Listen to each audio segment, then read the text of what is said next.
have these four colors. I always forget her. They're super comfortable. They're rockable, and they are like a step above like a flat, but not quite heel in my mouth. Yes. Yeah.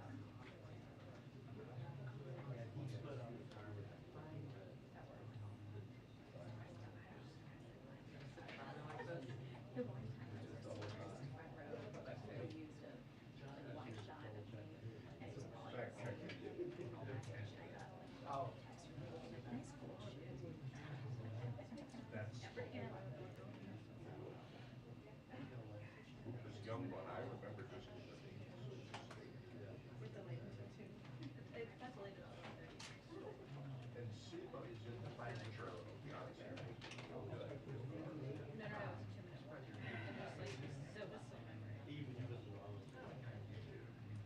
program. It's like so memory. Hi, everyone. Hi, Karen. Okay. I'm making up for my lack of toppers over the last couple of days today, but hopefully some of this information will be helpful to all of you.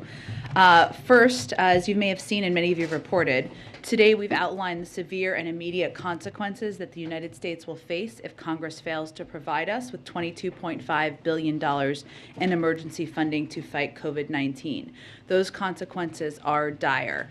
Fewer monoclonal antibodies sent to states, an inability to purchase additional treatments, fewer tests available to Americans, less surveillance for future variants, and a risk of running short on vaccines. For months, we have been engaging Congress about our needs for additional COVID response funds. Just to give you a few examples, in January, we notified Congress that responding to the unprecedented surge in cases due to Omicron would exhaust our funds. Throughout February, we held briefings about the lack of funding and what the consequences would be if we didn't get additional funds. In the President's State of the Union address, the President called for additional COVID funding, and our National Preparedness Plan made clear that funding is needed. In total, senior administration officials have held more than 36 calls and meetings with Congress and at least 10 briefings to committees to communicate our needs so that we can do what Americans should expect from their government, protecting them from a once-in-a-generation pandemic. I'll finally say on this, with cases rising abroad, scientific and medical experts have been clear that in the next couple of months, there could be increasing cases of COVID-19 here in the United States as well. We talked about this a bit yesterday. Waiting to provide funding until we're in a worse spot with the virus will be too late. We need funding now, so we're prepared for whatever comes. Also, some news some of you have been asking about. The President will travel to Brussels, Belgium later this month, where he will join an extraordinary NATO summit on March 24th to discuss ongoing deterrence and defense efforts in response to Russia's unprovoked and unjustified attack on Ukraine, as well as to reaffirm our ironclad commitment to our NATO allies. He will also join a scheduled European Council summit to discuss our shared concerns about Ukraine, including transatlantic efforts to impose economic costs on Russia, provide humanitarian support to those affected by the violence, and address other challenges related to the conflict. I also wanted to note, because there has been so much information we've been putting out and so many sanctions we've put into place, some of the economic impacts that we're seeing in Russia, just to give you all an update on that. We've made President Putin's war of choice a strategic failure. The unprecedented costs we've imposed with allies and partners have reversed 30 years of economic progress, something President Putin himself pushed for, and that has happened in less than a month. Our actions have hit hard at the things President Putin cares about the most: degrading his military, access to cutting-edge technology, and ability to project power and influence. Central bank reserves, about half of Putin's war chest is immobilized. You heard the finance minister confirm this just yesterday or the day before. He can't use these rainy day funds to support his war in Ukraine. The ruble is less than a penny. It's the worst performing emerging market currency. The Russian stock market has been closed for nearly 3 weeks, longest in its history, as they try to prevent a market crash. Inflation in Russia is rampant. Some forecasters are predicting 20% inflation for Russia by the end of the year. And trillions of dollars in businesses have been disrupted by sanctions, putting the Russian financial sector sector under severe stress. The economic outlook, if you look at the economic outlook for the country, forecasters around the world are projecting a collapse of the Russian economy. The Institute for International Finance projects a 15% downturn, down from a projected growth rate of 3% before Russia's invasion of Ukraine. And the private sector, as many of you have reported on, is withdrawing. Many companies, major companies in the financial, energy, and other sectors are leaving. JP Morgan, Goldman Sachs, Western Union, ExxonMobil, Shell, and more are pulling their operations out of the country.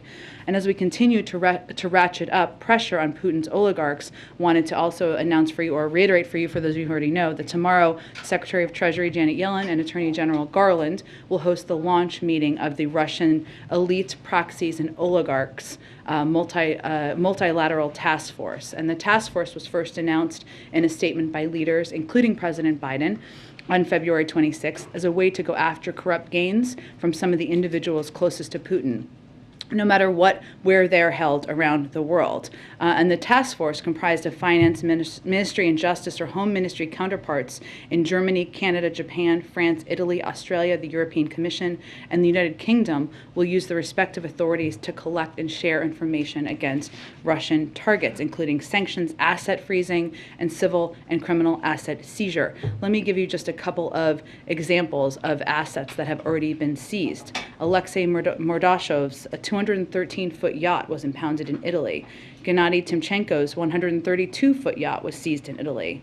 Andrei Melnichenko's 469-foot, $578 million super yacht was seized in Italy. Sergei Chemezov's $140 million yacht was seized in Spain. Igor Sechen's 280-foot yacht was impounded in France, and Alisher Usmanov's $18 million resort was impounded in Sardinia. That is just the beginning.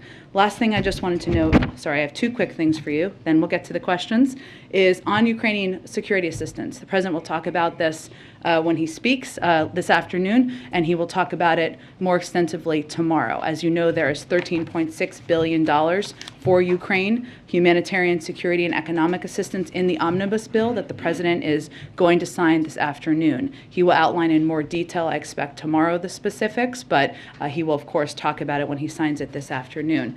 But even up to date now, since taking office, the President has committed $1.2 billion in security assistance to Ukraine, including $550 million in just the last 2 weeks. He has approved 4 emergency security assistance packages to provide Ukraine the types of weapons they are using so effectively to defend their country, such as anti-armor and air defense weapons.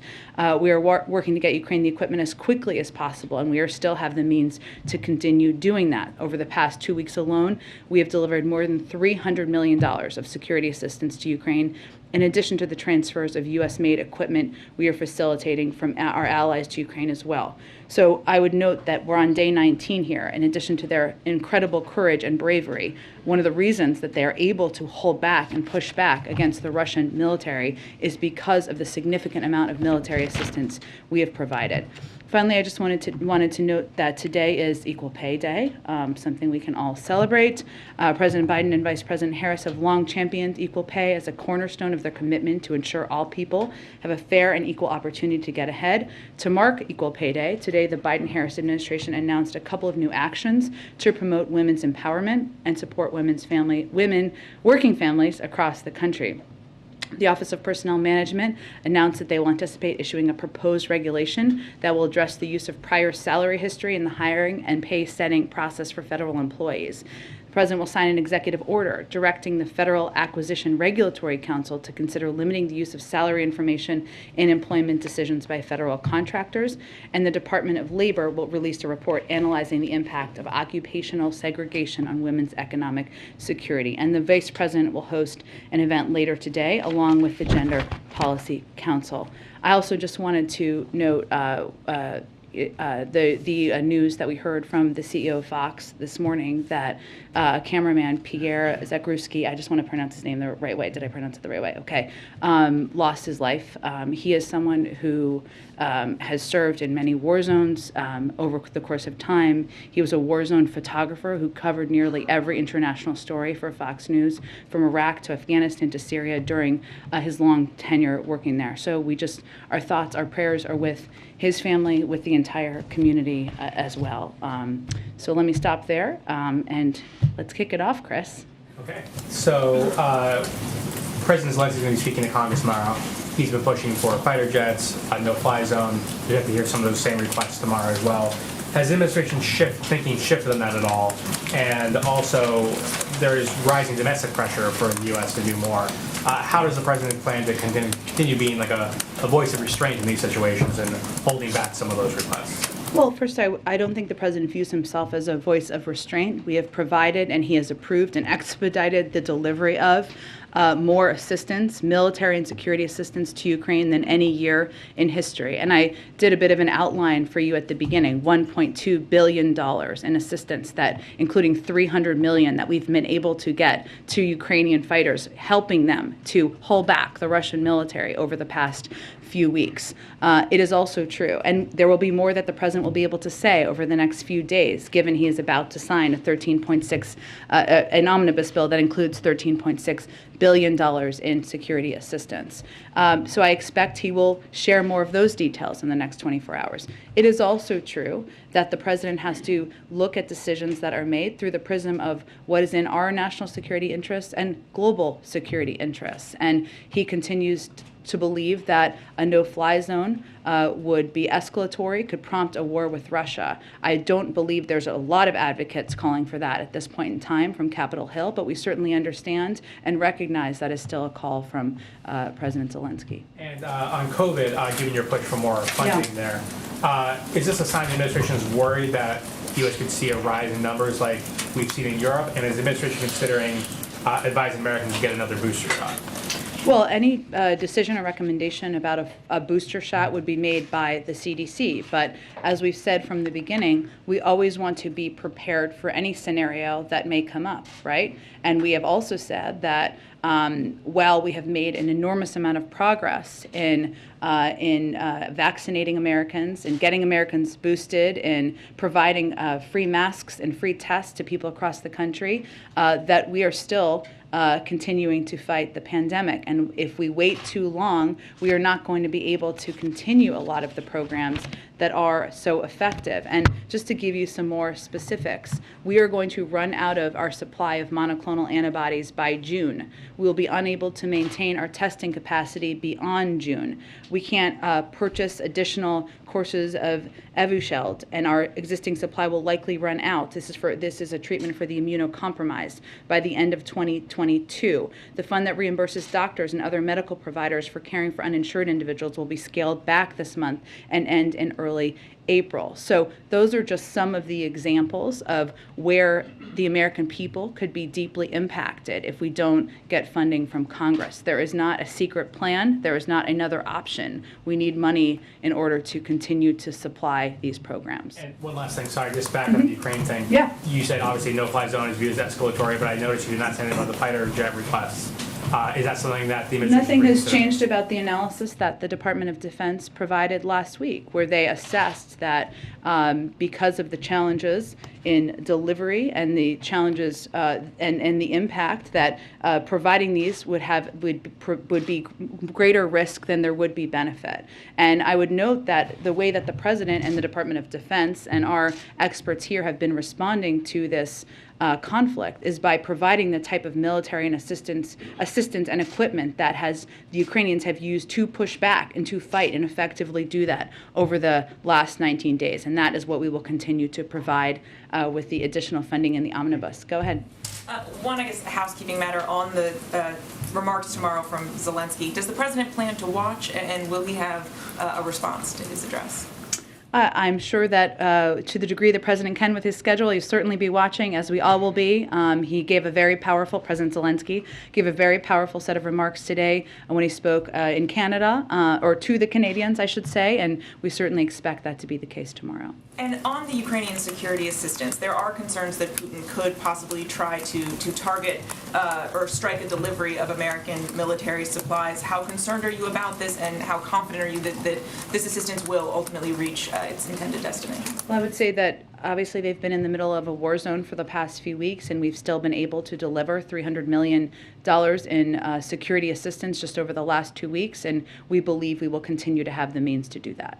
And has the president been discussing with other NATO leaders how they would respond if Putin were to strike a delivery of American military supplies inside Poland? And just so I'm clear about what would happen in this instance, would a strike in Poland on supplies or anything really automatically be met with a military, a forceful response, or simply a conversation amongst allies about how to respond? Well, again, typically there is a conversation before you do a coordinated response, right? But I would say, without getting into a hypothetical, we have a range of conversations that happen through a lot of channels, including military and defense channels, including diplomatic channels, as we prepare for a range of contingencies. Go ahead. American families are preparing for summer vacations right now, often require travel by car long distances. What kind of guidance does the White House have? I mean, should they expect or plan for $4 gasoline come summer?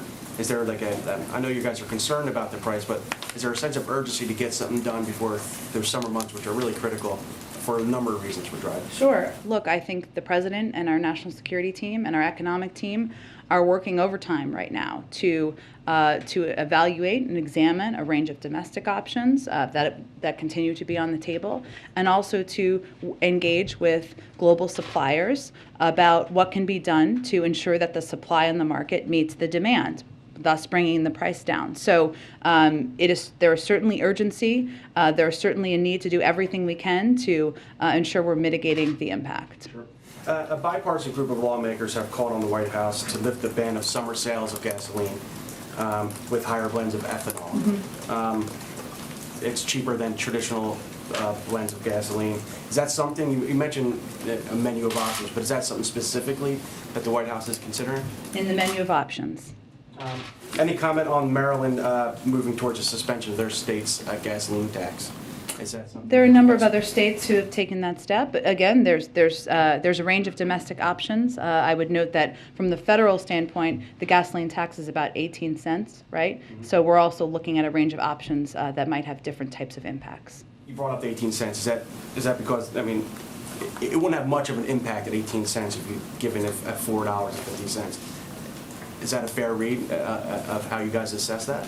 I'm not a mathematician, but given that the price of gas has gone up by 75 cents, $1, even more in some areas, we're continuing to look at a range of options, and obviously ensuring that there is, or taking steps to ensure there's more supply in the market, because the oil market is a global market, is a big priority and a focus for us. But we're looking at a range of domestic options, including all of the ones you mentioned. Just no decision has been made at this point in time. Go ahead, Caitlin. Thanks, Jen. You confirmed President Biden is going to Brussels next week. He's going to attend the NATO summit and the European Council meeting. Is he also going to go to Poland, as has been reported? We don't have anything more yet about his trip to announce. Should we expect anything when it comes to the refugee crisis aspect of what's been going on? We're still working through the final details of the trip and what it may look like, but I don't have any more details at this point in time. And what is his goal going into this trip? And is there any chance that he sees President Zelensky while he's there? His goal is to meet in person, face-to-face, with his European counterparts and talk about and assess where we are at this point in the conflict, in the invasion of Ukraine by Russia. We've been incredibly aligned to date. That doesn't happen by accident. The president's a big believer in face-to-face diplomacy, so it's an opportunity to do exactly that. In terms of a meeting with President Zelensky or an engagement with President Zelensky, we're still finalizing the trip at this point in time. But that's an option? Nothing on the table at this point in time, but the real focus right now is to meet with NATO partners in Brussels. If there are additional steps, we'll share all those details with all of you. And on President Zelensky's address tomorrow, of course, he is expected to ask for more assistance, as my colleague noted. A lot of the U.S. positions on that haven't changed, as you just said, when it comes to the no-fly zone. But on the aircraft specifically, the Pentagon said last week that Secretary Austin said they do not support the transfer of additional fighter aircraft at this time. Is that still the United States' position? That continues to be our position. I would note that they also said that that adding aircraft to the Ukrainian inventory is not likely to significantly change the effectiveness of the Ukrainian Air Force relative to Russian capabilities. And the assessment was that the transfer of these planes may be mistaken as escalatory, as we've said, and could result in a significant Russian reaction. But that is the risk assessment that was done. That risk assessment has not changed. I would note that certainly we expect, as he should, President Zelensky, to ask for more money. We are in touch with his team on a daily basis. We're not waiting to hear tomorrow what may be on his mind. We are very closely engaged with the Ukrainians, and that what hopefully will be of interest to him is the significant amount of security assistance that is in the omnibus that we'll be able to detail soon. Just to clarify, has he told the White House what he plans to ask for tomorrow? That's not what I'm suggesting, but the president had a nearly hour-long call with him on Friday, and we talk with his team every day. Thank you. Go ahead, Ash. You mentioned before that President Zelensky gave an extremely powerful set of remarks to Canada, and you expect something similar tomorrow to Congress. I was wondering if you could talk about how the administration plans to handle that sort of very emotional appeal where we expect him to be asking for certain things which President Biden has already made clear he's not willing to provide. Well, I think that, one, what is encouraging in this moment of tragedy is that there is bipartisan support for the strength and the courage of Ukrainian leadership and President Zelensky and the fight that they have been waging for the last 19 days. I would say that without knowing what he's going to say tomorrow, we certainly are familiar with what the asks have been. We have provided our own assessment of what does make sense and doesn't make sense. And what I would note is that we do have a range of the president and our team has fought for additional assistance in the omnibus package the president is signing this afternoon, which hopefully we'll have more details on in the coming days. Go ahead. Thank you, Jen. To follow up on that, Zelensky and other Ukrainian officials have made so clear that what they believe they need the most is more warplanes and fighter jets. So why is the U.S. assessing something different? Why does the U.S. believe they know better what Ukraine needs than what Ukrainian officials are saying they need the most? Well, we have one of the best militaries in the world. I would note just some factual details here. The Ukrainian Air Force has several squadrons of fully mission-capable aircraft. And although Russian air capabilities are significant, their effectiveness has been limited due to the Ukrainian strategic, operational, and tactical ground-based and air defense systems, which the United States has provided the vast majority of. So what we're talking about here is what is most effective in combating and fighting the type of war the Russians are fighting. We've talked a little bit about the attack on near the Polish border. That would not have been stopped by airplanes. That type of attack is stopped by exactly the type of assistance we've provided. Okay, so it's a combination of impact as well as potential risks that the administration has decided no on the war. Exactly. And the fact that the Air Force has several squadrons of fully mission-capable aircraft, the $1.2 billion in military assistance that we've provided has provided exactly the type of capabilities that have helped them fight back and push back effectively and courageously against the inbound attacks from the Russian military. And as you also noted, Weija, the risk associated is also something that our U.S. military would assess as part of their analysis. Thanks. And then to follow up on Mary's question, how does the U.S. define a Russian incursion or invasion into NATO territory? That's a conversation we have with our NATO partners and allies. So as an example, there are reports that a Russian drone made its way into Polish airspace before going back to Ukraine and being shot down. Does a drone into Poland count as an invasion into Russia? Well, again, NATO territory? Weija, what happens here, it's not that NATO countries just respond on their own. If there is an attack or that is considered by NATO leadership and by NATO countries to be to meet that bar, then there's a discussion among NATO partners about how to respond. But it's not in anyone's interest to get into an escalatory war with Russia. Got it. And one more on the sanctions Sure. that were imposed today by Russia against yourself, President Biden, other top U.S. officials. Do you have a response to that? And how will it impact any of you, if at all? Sure. I would first note that President Biden is a junior, so they may have sanctioned his dad. May he rest in peace. The second piece I would say is that won't surprise any of you that none of us are planning tourist trips to Russia. None of us have bank accounts that we won't be able to access, so we will forge ahead. Thank you. Go ahead. Thanks, Jen. Following up on the drone question from Ouija, the Soviet-era drone that flew over 3 NATO member states on Friday and then crashed into Croatia, has it been determined whether that was a Russian drone or a Ukrainian drone?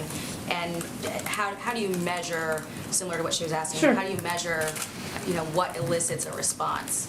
Well, for the second part of your question, Jackie, good question. It is a conversation that happens between NATO allies and partners, not a decision that's made by one country. In terms of the first part, I don't have any details that I can outline for you from here. And then what do you make of China today warning that Taiwan belongs to China and saying that it will not stop normal trade relations with Russia? What qualifies as helping Russia evade sanctions when it comes to China? Well, let me note that one of the during the lengthy conversation that our national security advisor had with his counterpart, he also reiterated our One China policy based on the Taiwan Relations Act, 3 communiques and 6 assurances, and underscored concerns about Beijing's coercive and provocative actions across the Taiwan Strait, which is, of course, our position publicly, but is also something that he took the time to reiterate during this conversation. There are a range of sanctions we obviously have in place, and we watch, of course, if there's a violation of those, and we also watch if there is support provided for the military invasion of another country. I don't have any assessment of that to provide to you today. It sounds like secondary sanctions are on the table if China is found to be helping Russia either militarily or economically in this war. So why not be specific about the kinds of sanctions that we're considering, given that this administration's position is the mere threat of sanctions should be a deterrent? Well, we're going to have those conversations directly with China and Chinese leadership, not through the media at this point in time. I would note that when our national security advisor was having his meeting yesterday, he was very direct about the consequences. He made clear we're going to be watching closely, made clear that it's not just us. The decisions that China makes are going to be watched by the world. So that is how they focus the meeting, but in terms of any potential impacts or consequences, we'll leave those through private diplomatic channels at this point. One last one on Zelensky tomorrow. It sounds like we're pretty dug in on our position when it comes to the no-fly zone, when it comes to the MiGs, despite this growing bipartisan call in Congress to shift a little bit. So to put it bluntly, is Zelensky wasting his time tomorrow asking for these things? Well, I would say because of the passion and the courage and the bravery of President Zelensky, there has been support for expediting the delivery of a historic amount of military and security assistance and weapons that have helped him and his military fight back against the Russians. And I would say that, yes, we recognize there are a range of bipartisan calls, but what we have the responsibility to do here is to assess what the impact is on the United States and our own national security. A no-fly zone is escalatory and could prompt a war with Russia, a major nuclear power. Providing the planes, our military did an assessment that's based not just on the risk, but whether it would have a huge benefit to them. They assessed it would not, because they have their own squadron of planes, and because the type of military assistance that is working to fight this war effectively is the type of assistance we're already providing. What about Estonia, though, calling for a no-fly zone? They're a NATO member. They share a border with Russia. How do we view their calls for a no-fly zone? We disagree with the argument that that would be an effective step, because a no-fly zone, which often people shorthand, essentially means us shooting down Russian planes and them potentially shooting back at us. And I would note that the way that the Ukrainians, again, have effectively pushed back over the last 19 days is by using exactly the type of military assistance we have provided. Go ahead, Kristen. Thank you, Jen. A couple of questions. Are there discussions about the president meeting with refugees and his trip to Europe? It's a good question, and obviously we have provided, and he'll talk about this afternoon, historic amounts of humanitarian assistance, a great deal of that focused on helping refugees. There's going to be more in this package, but we don't have additional details beyond what I just announced at the top of the briefing. Okay, to follow up on Ouija's question quickly, Russia sanctioning various top officials here, I understand you're dismissing it. However, does the president see that as an escalation of any kind? Again, I think we are confident that if we need to have continued, and we will need to have direct and indirect conversations with Russia, we will have the ability to do that. But it's related to, and I don't have anything official aside from the reports. I don't know how their sanctioning process works. I only know how our sanctioning process works. But it relates to the impact typically on bank accounts or travel that's not diplomatic. I want to ask you again about the conversation about sending these MiGs. Former ambassador to Ukraine, Maria Ivanovich, has been quite outspoken recently, and she said we need to mitigate risk, but it's also true that not taking greater action comes with a risk as well, because Putin is a bully and he only understands strength. Is the president showing enough strength against Putin? The president has rallied the global community to put in place a greater set of financial sanctions package than has ever been done for any economy in the world. It wouldn't have happened without his action. I just outlined for you at the top, which I think it's important to note, the crippling impact this has had on the economy. They are where they are at this point in time. I think we all have seen reports, and we have confirmed many of them, that they did not expect it to take this long. They did not expect their military to not make as much progress as they have made. The steps we are taking are making it more difficult for President Putin to build and augment his military, to get access to the technology that he needs and wants. It has taken steps to cripple the economy that there's no question, regardless of what Kremlin spokespeople say, it has had a dramatic impact on the economy. And we're doing all of that while providing a historic amount of military assistance to the Ukrainians, helping them effectively fight back. If Putin were to use chemical weapons, would it change the president's thinking when it comes to these MiGs, taking the no-fly zone off the table, but at least on this issue? I'm not going to get into a hypothetical. We, of course, there would be severe consequences from the global community, ones that we would discuss with our partners and allies. But I would note that the planes would not have stopped the attack we saw near the Polish border. They have a squadron of planes, and what has effectively helped them fight back is the types of military assistance that they have been utilizing. And are you prepared, can you give us any more details about what that threat means of severe consequences? The president obviously made the same threat last week. Is that purely economic consequences, or would there potentially be a military component? We're just not going to outline in more detail from here. Go ahead. I have a question about the Fed. Sure. Given Senator Manchin's opposition to Sarah Bloom Raskin, will the White House now support the Senate moving ahead to confirm the other Fed nominees? Why do they need to confirm all of these nominees at once?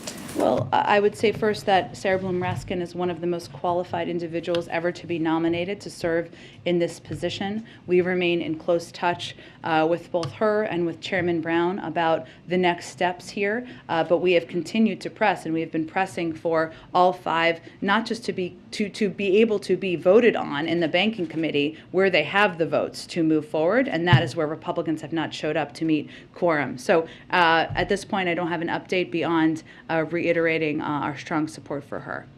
Go ahead. Will the president himself bring up the deaths and injuries of American journalists injured in Ukraine or killed in Ukraine? Will the president himself address the deaths of American journalists who have been killed or injured in Ukraine? And does he have any plans to call their families? I'm not going to outline private conversations from here at this point in time. Obviously, these families are in a moment of mourning right now, and so beyond that, I think we're just respecting their space and time. Go ahead. If I could really briefly, just going back to COVID funding. Yeah. Obviously, this is something that White House officials stressed today. This is something the president addressed in his State of the Union address. But if this is so important for the president and the White House, will he meet with Republicans individually? Will he make his case to them personally? I would note that there's a number of Republicans who won't even return our phone calls about the impact of the lack of COVID funding and how they will impact their constituents. So that's probably the best place to start. Go ahead. Yeah, I have a couple more questions on the path related to the COVID funding. Yep. How the heck are you going to get it through Congress? You have Republicans in the Senate who are making it very clear, leadership saying that there is no Republican support for moving any more money for COVID relief because they believe the White House hasn't made a strong enough case that funds can't just be moved around to fund these priorities? Sure. Well, we've been making that case publicly and privately back to earlier this year. So those are the facts.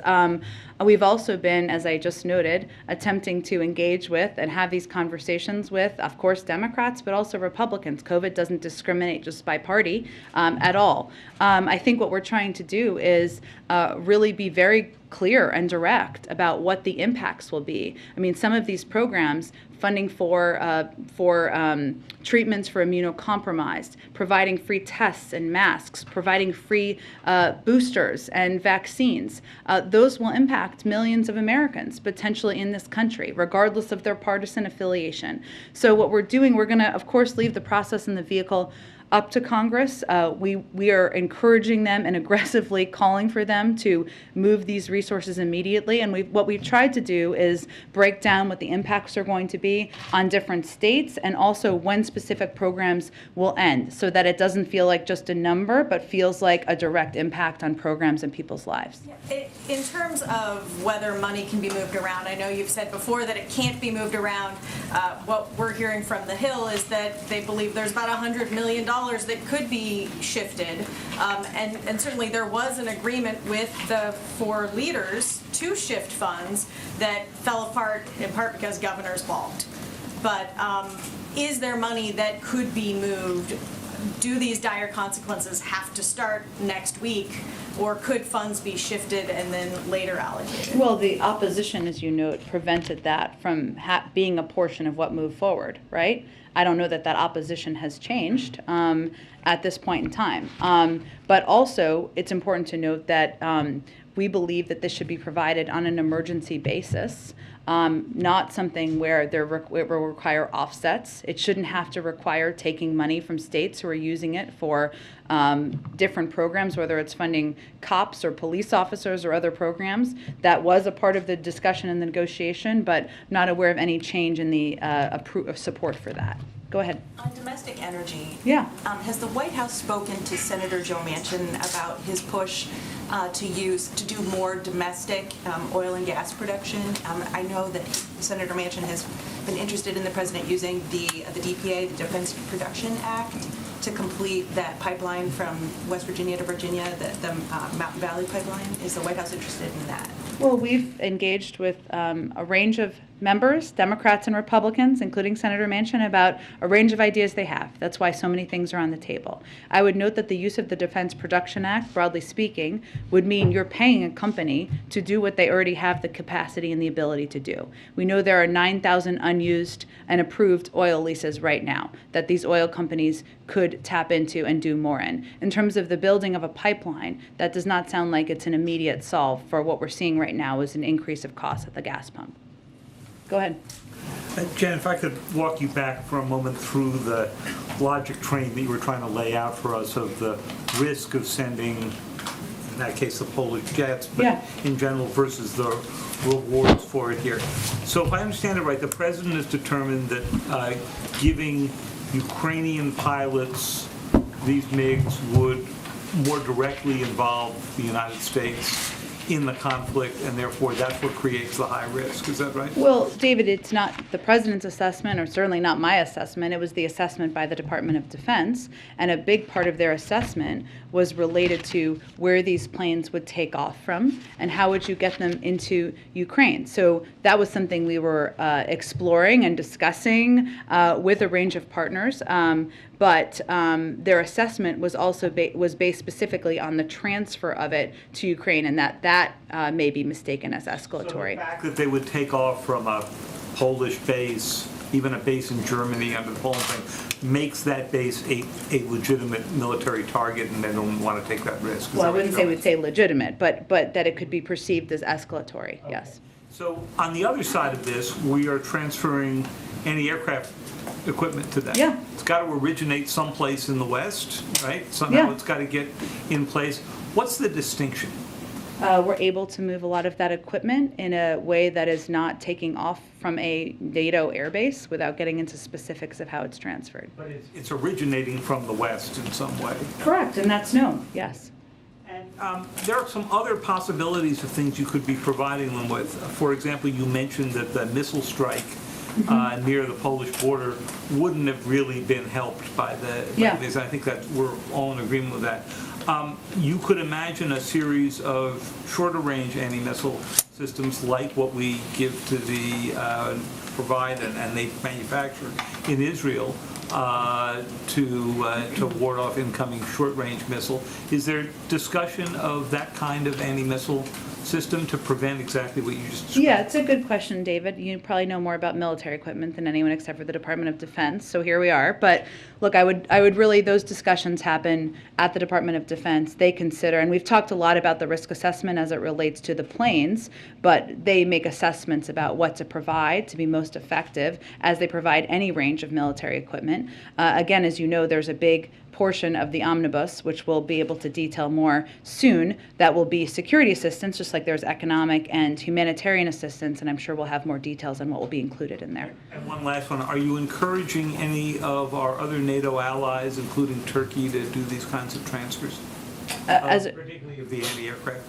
Well, I think, the second piece of military equipment you mentioned, look, there's a range of discussions, as you know, among military counterparts and defense counterparts about what equipment is needed, who has that equipment, how to provide it, but I don't have more to detail that on from here. Turkey would solve a particular running problem that you've had since you were speaking from the podium at the State Department. Is there any particular discussion underway with Turkey on this? I just don't have more details on that for you. I'm happy to check if there's more. Go ahead, Karen. Is there a plan for the president to talk to President Zelensky before he delivers those remarks tomorrow to Congress? I'm happy to check. There's not a call currently on the schedule. He just spoke with him last Friday. But again, our national security advisor, a range of officials here are in touch with senior members of their national security team every day. I know you said the president's going to, of course, be talking about the $13.6 billion in aid to Ukraine when he gives remarks in a few minutes. You said earlier that the United States is working to get Ukraine equipment as quickly as possible. Can you walk us through the timeline on the 13.6? How quickly will that get out? Is it going out all at once? Are there stages? What's the plan for that? I expect we'll have more on that in the next 24 to 48 hours. I understand the question. We're looking forward to detailing it for you. Go ahead. Thanks, Jen. Yesterday, the president spoke again about his desire to see legislation passed aimed at lowering costs of prescription drugs and child care. Can you provide an update on the White House's conversations with Senate Democrats about passing narrowly tailored legislation that would include those programs and others that the president again said would ease inflationary pressures?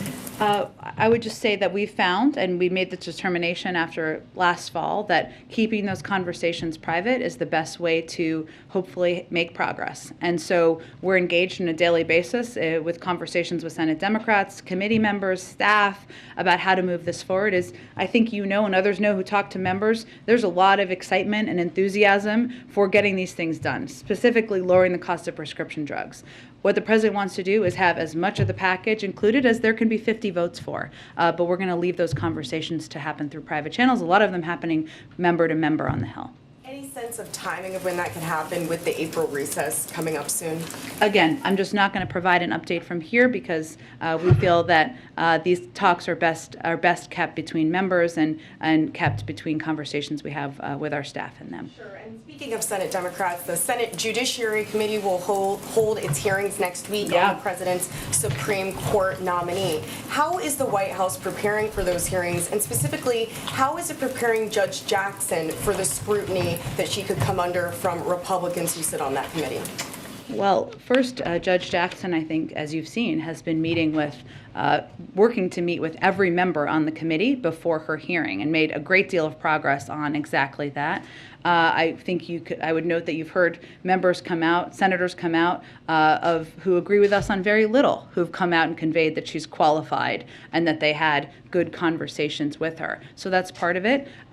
As soon as she was nominated, she started practicing and studying and preparing, which I don't think surprises anyone who's looked at her impeccable credentials and record to date.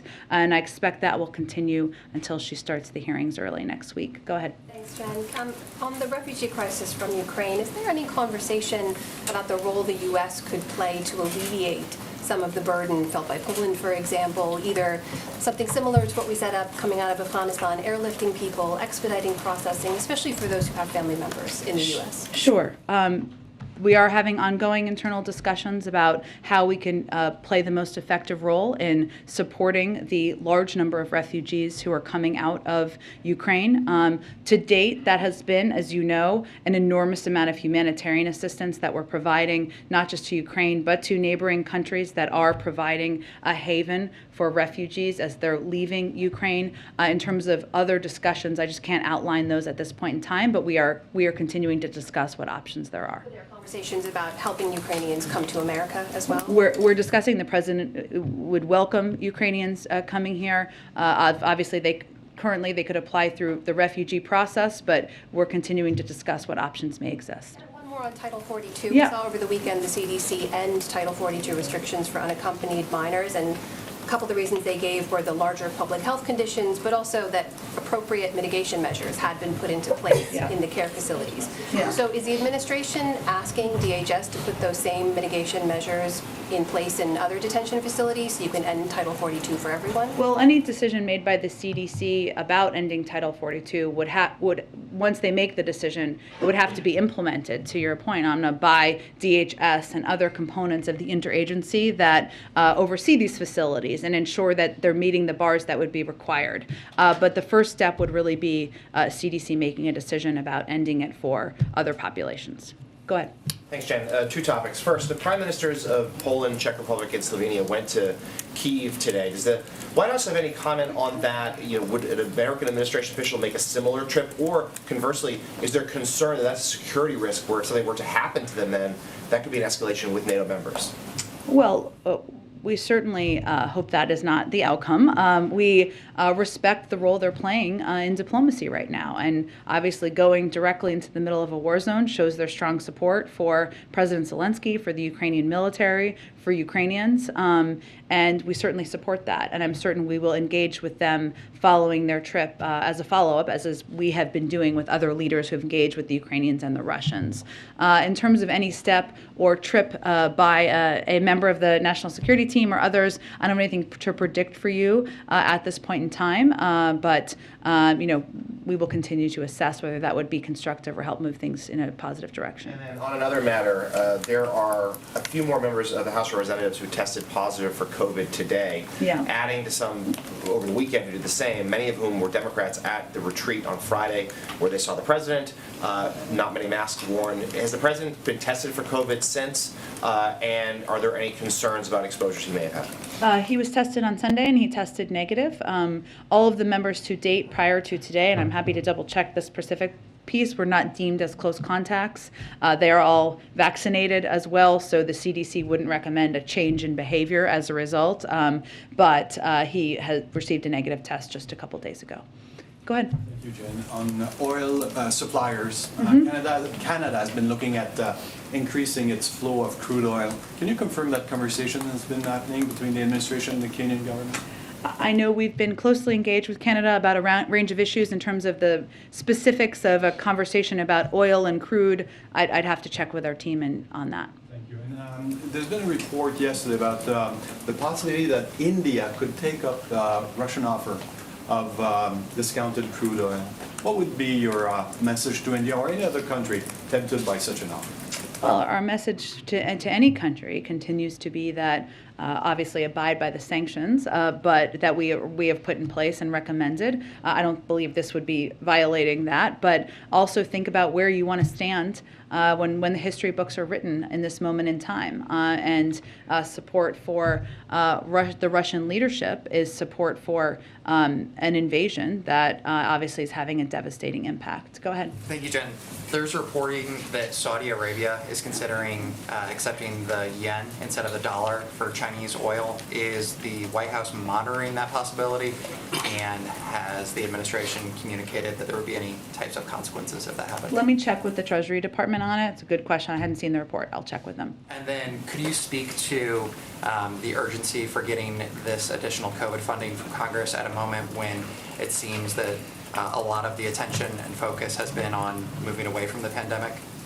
Sure. Well, even as we have focused on conveying, we have that we're in a different stage, and we have a range of the tools in order to fight the pandemic, in order to continue our capacity of having those tools, we need money. And we've always planned, what we have done effectively is planned ahead, right? Ensuring that if we get to a point, we've seen obviously BA2, which we've talked about a bit in here, which I think as of yesterday was about 25% to a third of the cases here.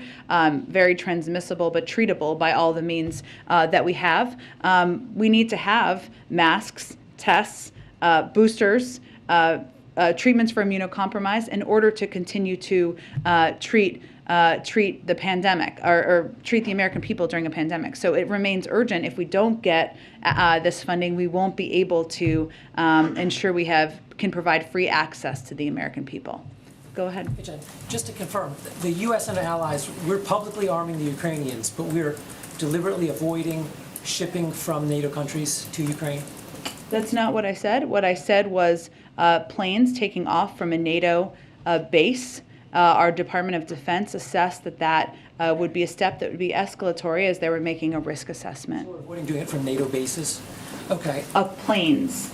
Via planes, but ground is another situation. I'm not going to give you detail or confirm where our military equipment moves from for obvious reasons, because our objective is to provide that to the Ukrainians. And on these tragic, deaths of journalists that you mentioned, is there any reason to conclude that the Russians are deliberately targeting them?